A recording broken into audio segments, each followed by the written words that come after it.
Okay, in this lesson video, we're going to take a look at the age of Napoleon. So just a heads up for you, on these slides that you're going to see, there's going to be virtually nothing for you to copy other than the title of the slide and the hashtag across the top. Now, just a heads up is the hashtag is like a theme that summarizes what is on the slide. So what you're going to do is at the end of each slide, you pause the video and you're going to reflect on the notes you took. Maybe you need to listen to it again and write your own hashtag. So finding your own theme from your life or your things that you're interested in that kind of summarizes or are very similar to the theme that we have in each slide. So with no further ado, we're going to go ahead and get started. So slide number 1 here is about Napoleon's rise to power. That's the title of the slide here. And the hashtag here is PocoPeroLoco. You probably have heard this term. Usually refers to little short gangsters who are not very big, but they're crazy and they're fearless. And we're pretty much that idea of being small but not afraid and a little crazy and fearless. That hashtag or that theme, it applies to Napoleon. So his name is Napoleon Bonaparte. He was born August 15th, 1769 on an island called Corsica, which is in the middle of the Mediterranean Sea. It is owned by France. And at age 9, Napoleon was sent to France for military training. And at about age 20 is when the revolution broke out. And during the revolution, Napoleon had a famous quote where he says, "Since one must take sides, one might as well choose the side that is victorious, the side which devastates, loots, and burns." In other words, he wants to be on the side that wins. And Napoleon's going to earn this nickname of kind of being like short but kind of a little crazy, because the dude, he's not very big. He's pretty much average size. His enemies made him out to be a midget, but he really was a very fearless leader, especially as a military leader. So in the pictures you see here, here's a picture of Napoleon, not a very big dude. Here's the picture of the island, Corsica, where he was born. And if you take a look down here, this is the actual building where he was born. It's still there today. Tourists go there and check it out all the time. So the next slide here, slide 2, is about his early successes. So we're going to call this one hashtag beast mode. Now, during the turmoil of the revolution, Napoleon rose quickly through the ranks of the army. He started off as a small officer and moved his way up higher and higher with more promotions. So by December of 1793, he earned a huge victory, driving the British out of the French port of Toulon. And we see that it's located here in southern France right here. The British tried to invade France to stop the revolution, and he met them there and defeated the British, kicked them out. He later on went on to have victories against other enemies, such as the Austrians, which was the home country of Queen Marie Antoinette, and he also captured some territory in northern Italy. So this made him very, very popular. So what he does, he also even takes a shot at invading Egypt, but it's a disaster. But Napoleon's clever enough to make sure that word doesn't get back that he failed. So he's gonna start conquering land. So we see this picture here of Schmeagol of the from the Lord of the Rings here, and he says it's mine, it's all mine. He's conquering land, conquering land. He tried to conquer parts of Egypt, didn't work out, but for the most part, he was very, very successful. So he comes home, he's a hero. He's appointed by the Directory, which is like the French version of Congress at this time, because they're worried that the people aren't. They're getting angry with the government, so they figured, let's have Napoleon kind of lead the country here. And he eventually says, "So you know what, Director, you guys aren't very smart." So he kind of just, like you see Batman and Robin here, he kind of slaps to the Director. He says, "You guys are done." He overthrows them in a very famous French word called coup d'état, which means you're kicking out the people who are in charge. So he draws up a new constitution and he names himself the first consul. Pretty much he's saying, I'm pretty much here like the king. I'm in charge here. I'm the man here in France. And a couple years later, he says, you know what? I am consul for life. I'm going to have this job for as long as I live, as long as I want it. So as you can see, he's making some power moves in this slide here. So that's why we've chosen to call it hashtag beast mode. Now here in slide 3, we're going to call this one hashtag Deebo. So if you're a fan of the movie Friday, you understand what I mean. If you don't know about the movie Friday, Deebo was the bully on the block. And Uh, Pretty much, he thinks everything belongs to him. So Napoleon, as the title of the slide says here, he's a self-made emperor. He's like, I got this. So 2 years after he named himself consul for life, he says, you know what? Consul for life is not a cool enough title for me. I'm going to call myself now Emperor of the French. So in a very power move here, he calls the Pope, say, Pope, I want you to come over and preside over my coronation, because the people will think, man, if the Pope is supporting me, that means that they're really going to think he's important. They're really going to follow him. So as the Pope is about to give him the crown and ceremoniously put it on his head, he just takes it and puts it on his head himself. People don't do that. Usually people respect the Pope and say, let the Pope do it. It's an honor. But he's like, no, give me that crown. That's my crown. Puts it on his head. So it's a famous scene in the movie Friday where Deebo, someone asks for a bike that he borrowed. He's like, that's my bike, punk, and knocks the guy out. So kind of very much like Deebo, Napoleon is taking something for himself. He doesn't knock out the Pope like Deebo knocked out the guy in the movie, but I think you can see where we're going here. Now, Napoleon, he's making these power moves, and he's really just not listening to anybody. He listens to himself, but he's always worried about the people and what they think. That's the big difference between him and the kings before him. So every time he holds these votes called what they call a plebiscite. Okay, the word plebiscite is an interesting word because the word plebiscite comes from the old Latin word plebeian, which is like an average Joe, an average person. Maybe you've heard some of your dad or your cousins or your uncles, they call each other plebe, which means like average person, like your friend who's just an average Joe. That's where the word plebiscite comes from. And every time he makes a move, he makes a move in government. He holds a plebiscite where the people vote. He wants to know what their opinion is, and more often than not, the people support him. The people love Napoleon. He's this really symbol of France that makes them feel really good about themselves for being French.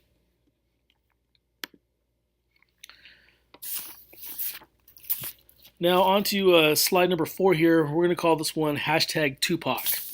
Now, the reason why we call this hashtag Tupac is because Napoleon's going to make some reforms. Reforms, another word for reforms, is changes. Tupac has a famous song called Changes. So when I first learned about this, I had Tupac in my head. So some of the changes he's going to make, as you see here in the picture, is that he's going to build roads. He's going to build public schools. And the public schools and the roads are all going to be under strict government control. And what's going to happen is that he has the support of all people, rich and poor and everybody in between. They are all proud to be French. They love Napoleon for the way he's improving France. He's not really ruling that much different than the kings before him, but people like him. And they understand that he cares about what they think of him. So he's going to do a lot of things that are going to make the people happy. So by building roads, that gives people jobs. It makes business easier. France can make more money. By building schools, I mean, a lot of people who were never educated before are now going to have a chance to go to school because of Napoleon. So even though that he's not really that much different from all the King Louis, he's really worried about the people and what they think of him. And by doing all these nice things for the people, he's kind of distracting them from the way he's ruling, which is he's just a dictator. He's doing what he wants when he wants. Another big move he made was that he made peace with the Catholic Church. The kings before him didn't really treat the Catholic Church very well. He says, you know what, you guys are still under my control, but I will allow people to have religious freedom, and that's going to really build him a lot of support across France. He's really going to make the poor people, the peasants, happy, because he's going to recognize the lands that they bought from the church and the nobles. Kings might have just given it back to the church and the nobles, but he's going to make sure, hey, that's your land. No one's going to take it from you. So he's really going to be loved by a lot of poor and peasant people. On the next slide here, we're going to call this one hashtag WhosYourDaddy. Napoleon, kind of some of the reforms that he made were kind of, think of the laws. We call that Napoleonic code, some of the laws that he made and the changes. Like his codes, when you think code in government, it's another fancy word for laws. So we're going to use hashtag WhosYourDaddy because this is showing that Napoleon is in charge and that men are going to be the ones who have the power in France. Some of the advances that women's rights had made are kind of going to be pushed off to the side for a while. So the Napoleonic Code was pretty much based on Enlightenment principles.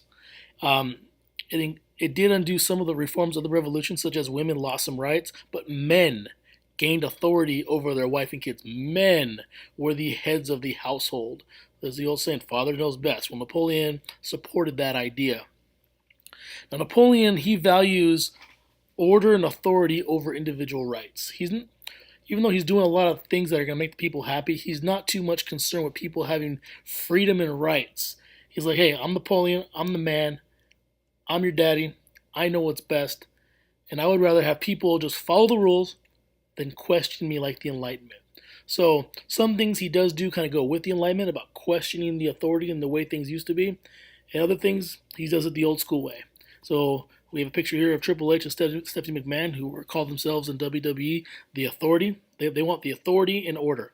They want to keep that going because Napoleon believes that that's the best way to keep France improving. As long as he's in charge, he's more concerned about keeping control than letting people have too much freedom.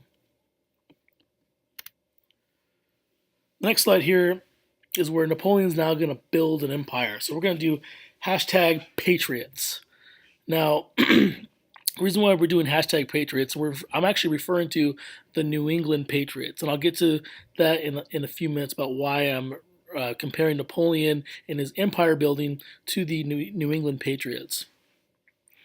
Now, he's going to really increase his reputation for about 10 years, from about 1804 to 1814. He's going to start beating down and defeating the greatest powers in Europe. If you take a look at this map, 1812, this is when his pretty much at almost the height of his power. See the blue right here, the dark blue here is the areas that were owned immediately by France. The lighter color ones are countries that either were friends with Napoleon and kind of did what he said, or they depended on him. Only the red parts are the only places in Europe at this time that were not kind of either directly under his control or working with him. So, so how does Napoleon start to build this huge empire? Well, number one, he takes a lot of risk. He's not afraid. So he kind of lives like by the model of YOLO. You only live once. If you live by that model, you're not afraid to take a risk and suffer huge losses. He wasn't afraid to do that. Napoleon, he says this, I grew up on the battlefield, and a man such as I cares little for the life of 1,000,000 men. So Napoleon's like, I don't care if I lose a bunch of soldiers as long as I win. So the average soldier, he's going to take risks because he's not worried about he's not afraid to risk the soldiers' lives. He's not going to risk his own life. He's risking soldiers' lives. And somehow he was able to get them to go off and take these huge risks on the battlefield, and many of his soldiers would die, but in the end, he was victorious. He's very unpredictable. He was a very good game planner. He would change his game plan for every battle, so his enemies could never try and predict what he was going to do next. His enemies said that Napoleon himself, if he's there, actually on the battlefield, one of him is worth 40,000 troops. That's how smart he was on the battlefield. So the reason why we're going to call this hashtag Patriots is because the New England Patriots, they have kind of built a dynasty or an empire in NFL very similar. They're very unpredictable. You don't know what they're going to do next. They always seem to find a way to win. They've won 5 Super Bowls in your lifetime alone. So you can see a big, huge connection between the way the New England Patriots have built their football team with the way Napoleon built his empire. This next slide here is the Grand Empire. We're going to focus here just kind of on the empire, and we're going to call this hashtag LikeABoss, because Napoleon's going to rule his empire like a boss. So he redrew the map of Europe. He conquered or annexed land outright. So when we say annex, it's like it's pretty much taking the land without really having to fight for it. That people know if we don't give up to Napoleon, he's just going to take it anyways. So they kind of agree. Okay, go ahead and we will be part of your empire. So some of those countries included the Netherlands, which you see this flag right here, Belgium, you see right here, parts of Italy and Germany all came under Napoleon's empire. In addition, he took the Holy Roman Empire, which was a big part of Germany, and kind of created it into a 38-member Confederation of the Rhine, which was pretty much under his protection. He didn't directly rule it, but they were pretty much under his control.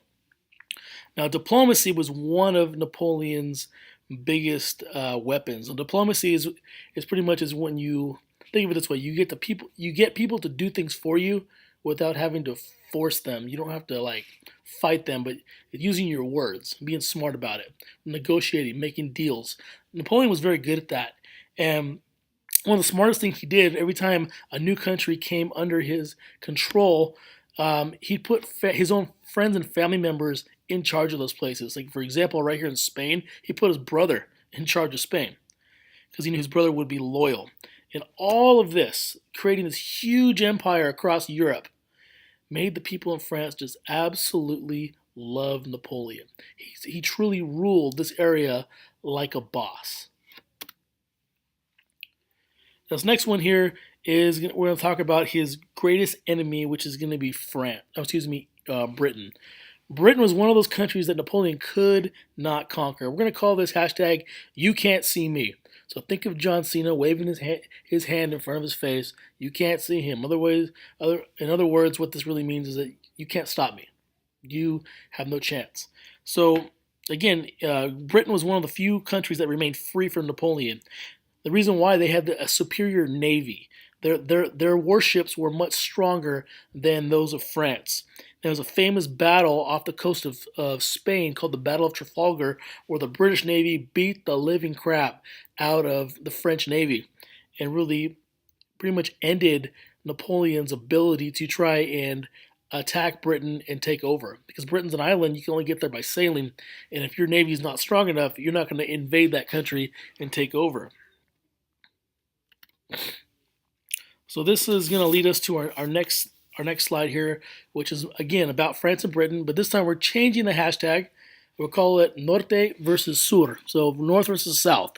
So think of the whole gang rivalry that you see here in our hometown of Cutler Rossi. It's a very similar situation when it comes to France and Britain. Britain, they are north of France, and their soldiers wore red uniforms, and France is south of Britain, and they wore blue uniforms. So go figure, you have a similarity there in geography and colors as well. But what's going to happen here, Napoleon realizes he can't invade Britain. The British Navy is too strong. We're not going to be able to sail over there and beat them down. We need to find a different way to do it. So Napoleon, what he's going to do, he creates something called the Continental System, which means that he's going to close all the ports around Europe where he owns territory, and British ships can't go there. They can't go there and do business. So instead of fighting them with force, he's going to hit them with their wallets. He's going to limit the British's ability to make money. So the British want to sell their goods around the world. They want to go to Europe. Napoleon's like, nope. You guys are closed. You guys can't sail to the ports that I control and sell your stuff. Sorry, you guys aren't making money off of us. He closes it off to them. So as a result, the British said, all right, well, guess what? If you French people want to go sail around the world and try and go ahead and you want to try and sell your stuff, well, we're going to use our powerful navy and our warships to stop your ships from going anywhere. So what's going to happen is prices are going to rise, and this is going to start to create a problem for Napoleon. The prices of goods in France and the food and everything is going to go up higher. It's going to create some problems for Napoleon. And slowly but surely, the prices are going to raise all over the world, and they're going to blame Napoleon. And people are really going to start to get tired of the French. So, in review, we have a classic North versus South, but I put it in Spanish here. For this slide here, where you have the Brits from the north who wear red, the French who are from the south who wear blue, and they're going to have this rivalry.